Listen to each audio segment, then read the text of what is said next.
What's going on, everybody? It's WebsterStyle, Brian Sapph, with another NRW Checkpoint. Brian, how you doing today, my brother? I'm good. How about yourself? I'm good. I'm good. You rested and recuperated from your weekend?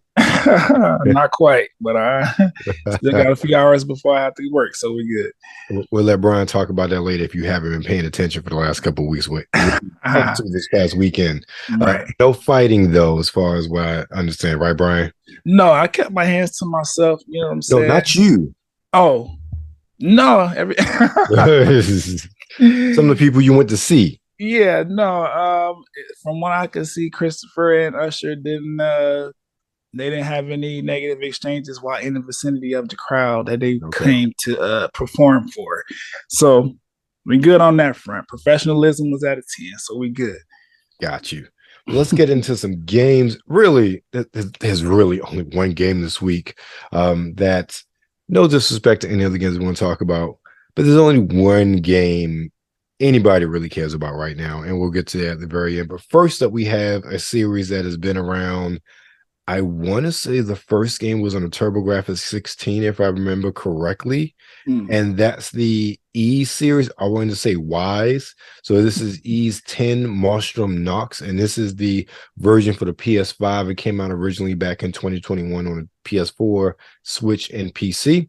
RPG from Nihon Falcom is the developer. NIS America is the publisher. Play as any of the 6 notorious Monstrum, each with their own unique gifts that grant abilities such as scaling sheer walls or detecting hidden objects to protect the city from shadowy creatures. Now, Brian, being the RPG sort of guru between the two of us, have you played any in the E series at all? No, like never before. I don't think I ever heard of this game before either.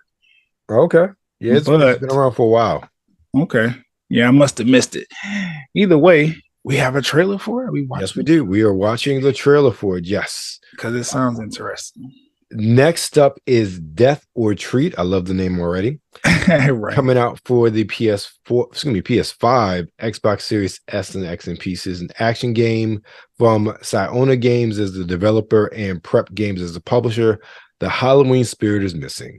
Play as Scary and help him save Hollowtown.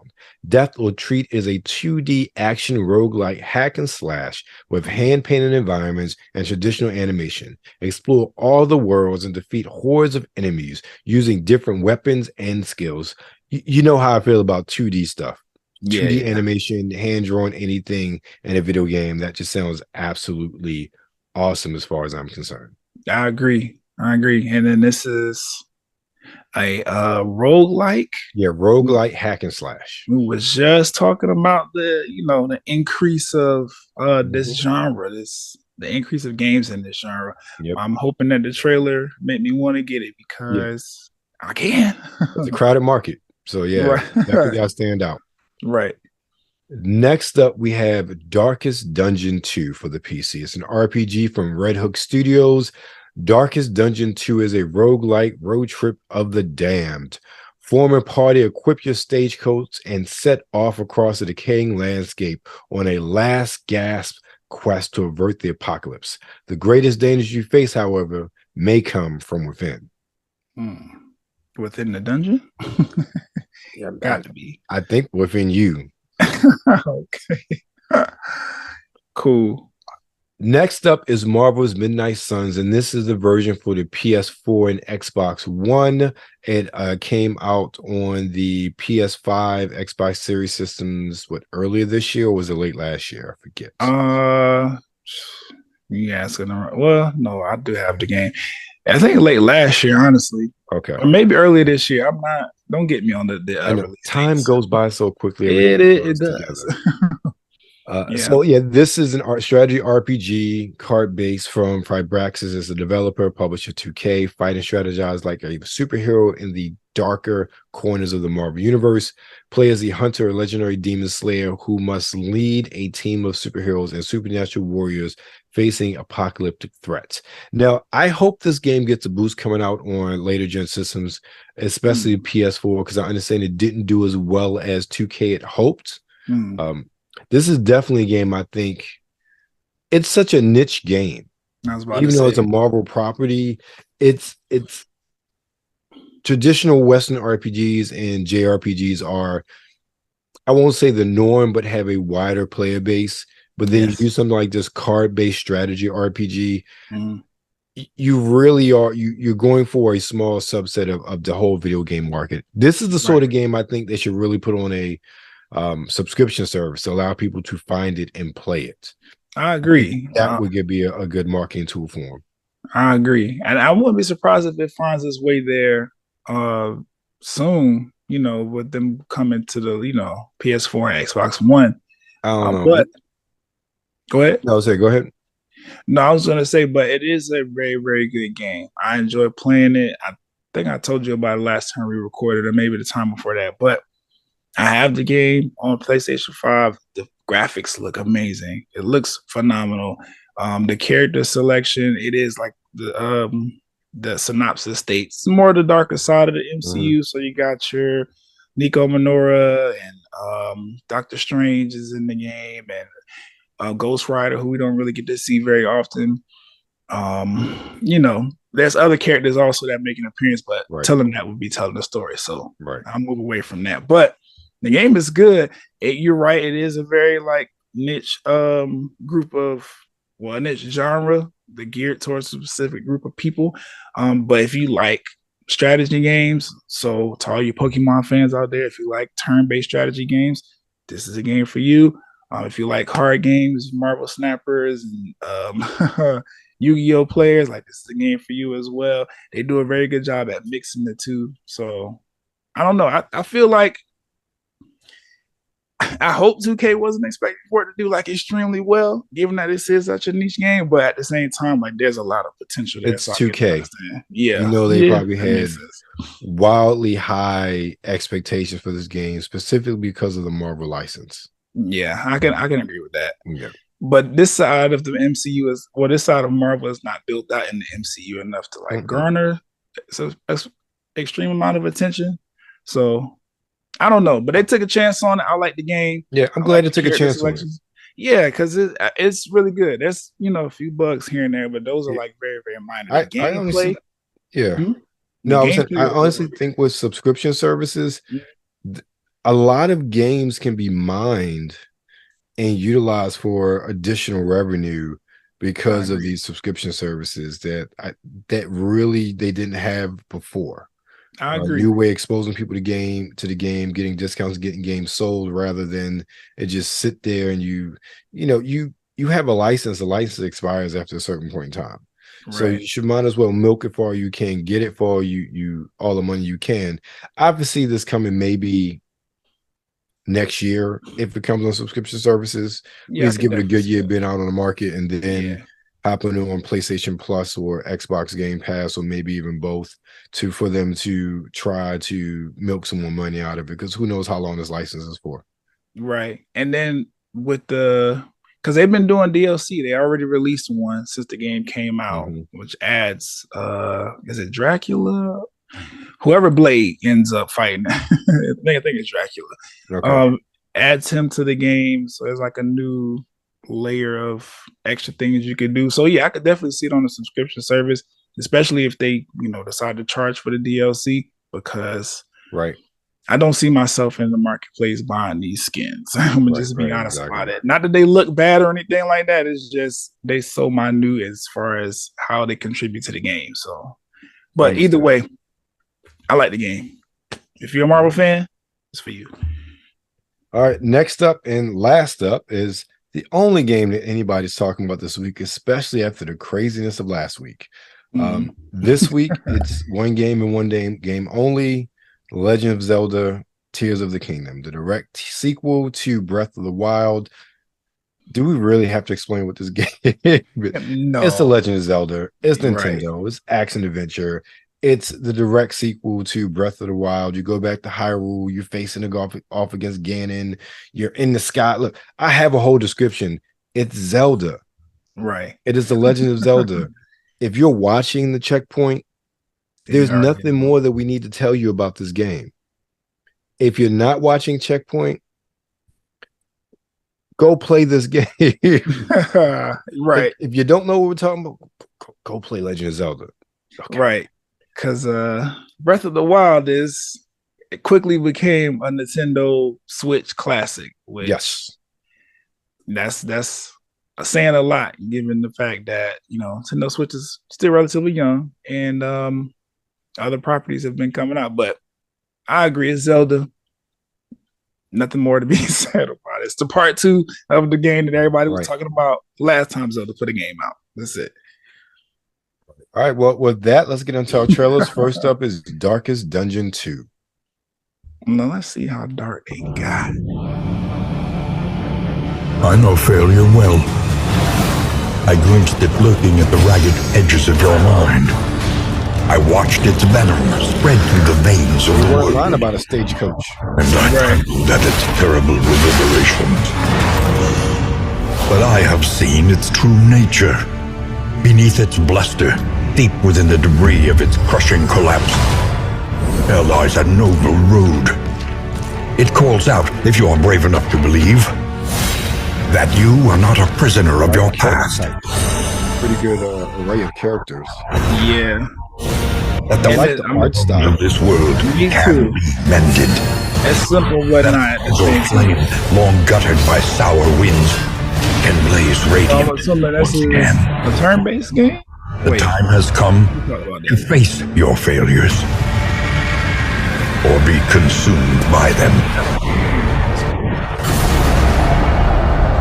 Goodness. So it's a turn-based roguelite? Okay. That's interesting. Yeah. Well, it says roguelite in the description, but it doesn't really give too much about the battle system, but it looks turn-based. It looks turn-based, yeah. That was the art style was very engaging. Mm-hmm. It's almost like a kind of a cross between a visual novel and an RPG, at least based on the way the trailer displayed it. Right. And I can definitely see like inspiration from Castlevania style type of games. So that's pretty dope. Yeah, I like it. I'm interested. I like it yeah. I wonder what Darkest Dungeon 1 look like. Yeah, for real. That's a good question. Cool. Okay, what's next? Next up, Death or Treat. They said skip the tricks. Straight to death.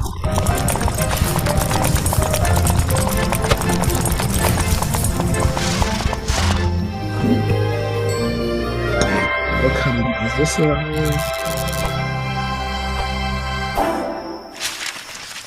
Nobody's home. Right.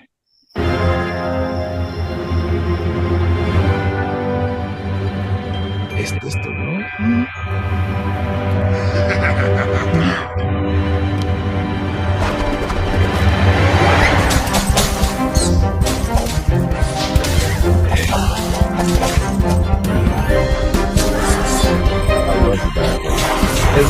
Is he using a mop? Was that a mop? Yes. Like that.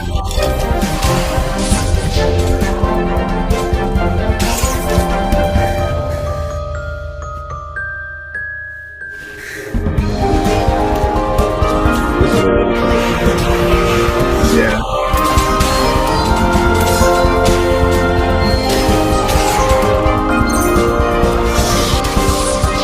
Oh man, something about this game. Okay.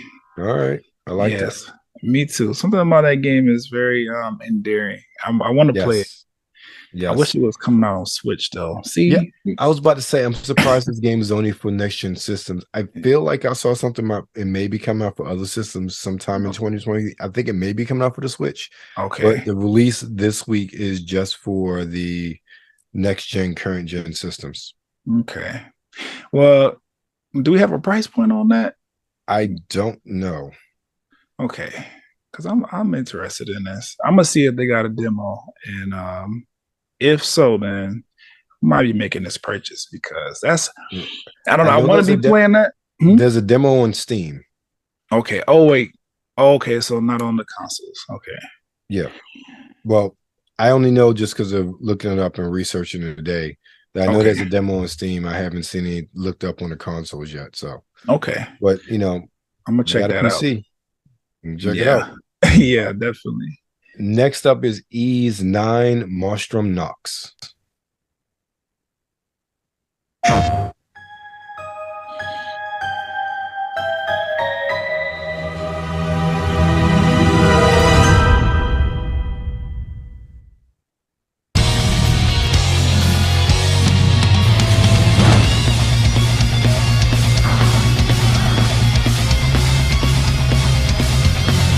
Okay.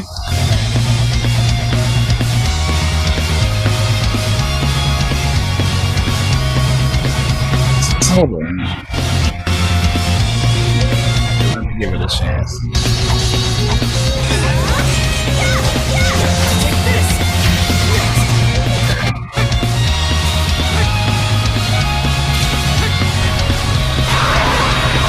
Is this co-op?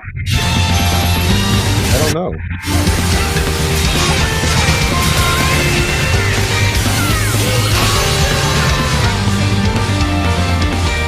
I like this battle system.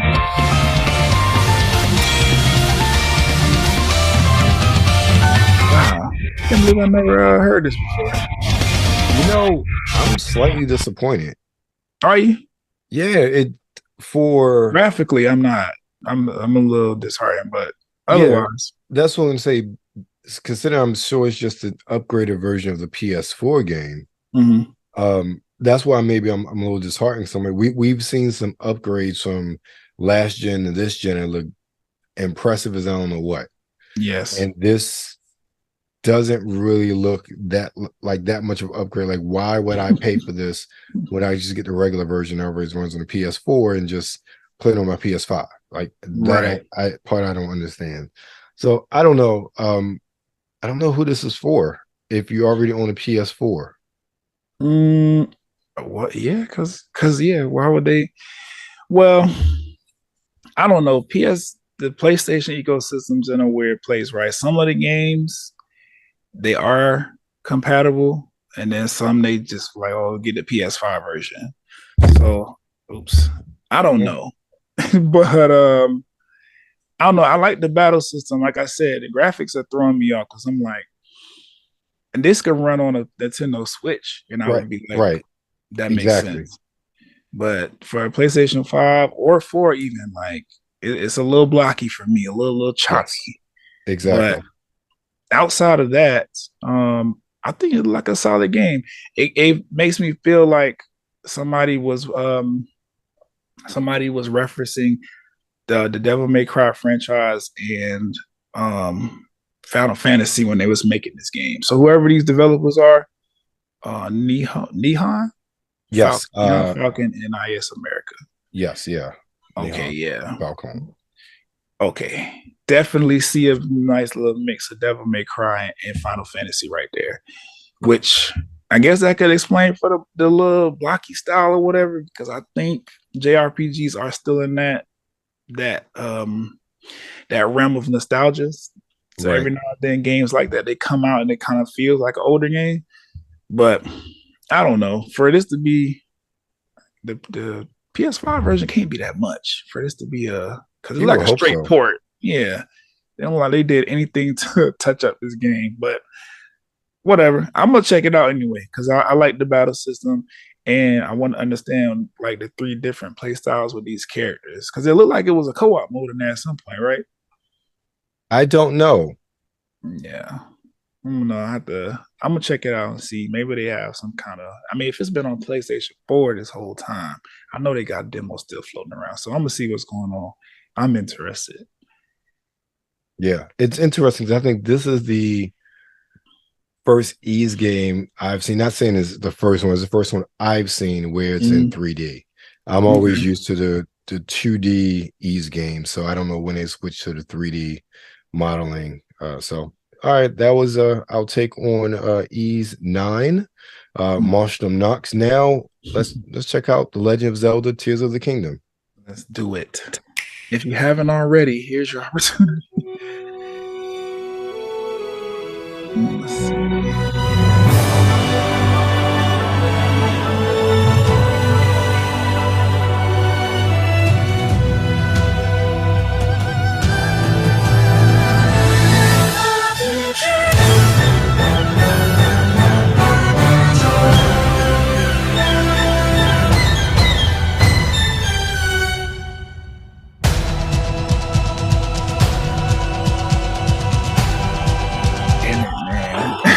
I really want to play this game.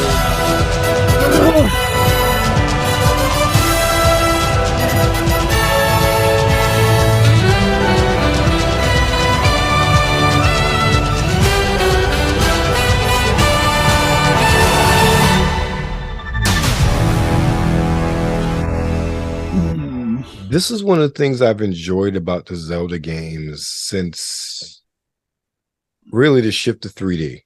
Okay. Not so much when we know. Since the GameCube.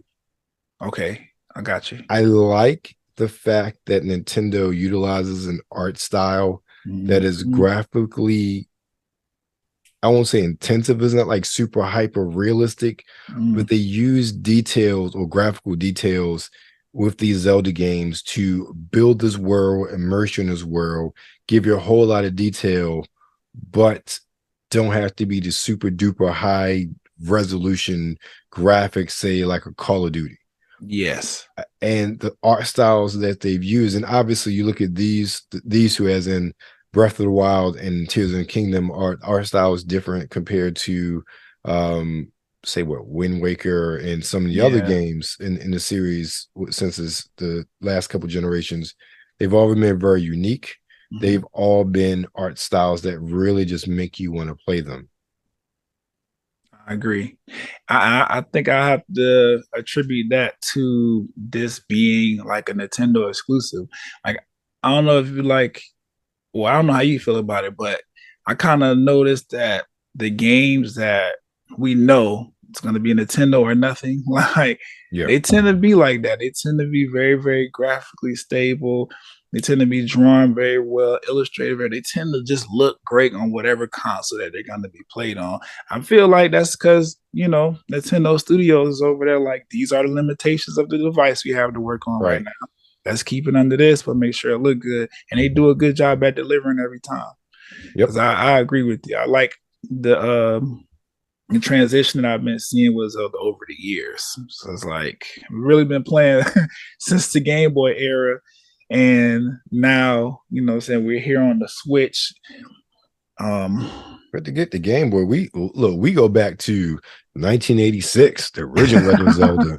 We were the ones who were bitching and complaining about the change in gameplay of Zelda 2. We're like, what is the crap? So we've been in since the beginning. Okay. And that change in art style from every successive release has really, I think, in my opinion, just helped the series endure even more. I agree. Because Nintendo, specifically for Zelda, not saying they ever done it for Mario or some of the other flagship titles, but they've been able to craft something with Zelda from an artistic standpoint that has really helped the game resonate outside of just fantastic gameplay. I'm even thinking going back to the 64 era with Legend of Zelda and even Majora's Mask, and just how they, and I won't say it pushed the 64, but really utilized the 64 and the 64's capabilities and limitations to craft some really good games. Yeah. And you know, that might be Nintendo's like winning formula right there. Because if you think about it, if you like really like kind of sit and just think about the way human beings are and the way that we gravitate towards things that's been in our face for a long, long time. Right. Like watching Zelda go from these little pixels on these little screens all the way to this very, very detailed, open world, highly animated, highly visual, like everything. It's like you playing Zelda, you're like, oh, I wish it could be like this one day, and then one day comes and it's exactly how you want it to be. Like I think that's a part of the reason Nintendo has been so successful just as a brand, is because they really pick some good IP, you know, or start some good IP off, and they literally like, nope, every console we put out, we're gonna update this game, make it feel new, make it feel fresh. It'll give all of our fans who've been with us for a long time. Because that's why I'm waiting on. That's part of the reason why I'm waiting on a Donkey Kong game.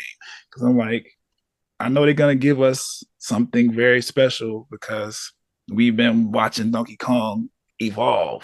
Same thing with Zelda and Mario. Yeah. So I don't know. I think that's the thing with Nintendo. Everything that comes out of this, the Nintendo studio is like, no, we don't care about chasing trends. We're not trying to replicate Call of Duty success. We're not trying to have the next best battle royale. It's literally like we have a good group of intellectual property, and our fans have been rocking with us since black and white TVs. So we might as well just keep on building these characters and making them slowly come to life. Because at some point we're gonna be in the Oculus or whatever the next VR thing is, like shaking hands with Zelda or Link, going on a quest with him or whatever. I don't know. I just be thinking out loud, but I really like that. I like that they've thought about, or that they've stuck with some good ones and just kept riding out and improving them along the way, not repackaging or what they did with the Final Fantasy game remake or with all this other stuff. It's like, no, we have characters, let's make a new game and keep it going. Exactly. Yeah, it's cool though. I'm excited. That's all our games for the week. Brian, what's going on with you this week, man? I was gonna start recording this podcast so I could tell you guys how my experience was in Vegas for the Lovers and Friends Festival. There's some other things that managed to catch my attention while I was having a good time, so we'll be talking about that as well in the next episode, but mostly the festival. So that, and that's it, man. I'm dreading going back to work, but I feel like that's how vacations are supposed to end. That is very true. What about yourself? What you got going on? 150 is still gestating. Actually made some connections and some really cool giveaways for 150 when I actually drop it. So we got at least 2 giveaways right now to announce. Well, not announcing here, but in the very near future to culminate with episode 150. Really picking up with YouTube. I got a interview with Cabrera Thomas from Signature Sense by Hand that dropped this week, as well as a longer rant first impressions of Redfall. If you missed it last week, I give a bit more detail as far as my first impressions. Also stopped in at the Minicon sponsored by the Audacious Black Film. Got a couple interviews there, so they'll be dropping on the channel very, very soon. Actually, by the time this goes up, at least one of them will be up. More than likely, knowing Kuya's editing and publishing schedule. Right. But you're currently nerds rule the world, nerds. Make sure you check us out on Twitter at NRW, on Instagram at News Wednesday. Of course, you're currently on YouTube, so make sure you like, share, and of course, above all, subscribe. Please and thank you.